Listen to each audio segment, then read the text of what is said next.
ஒரு sister comment பண்ணிருந்தாங்க, திக்கி தனது தேவரை சாங்கு ரீல்ஸ் பண்ண சொல்லியிருந்தாங்க. எப்படி பண்றோன்னு பாருங்க.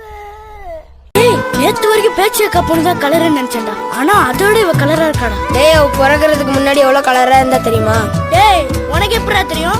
டேய், அவங்க அம்மாவுக்கு பிரசவம் பார்த்ததே எங்க ஆயா தான்டா, தெரியுமா? எங்க ஆயா கூட சொல்லு, எனக்கு ஏத்த பொண்ணு அவதானே. உனக்கு ஏத்த பொண்ணுன்னு கூட சொல்லும். அது திக்கு தனருது தேவதை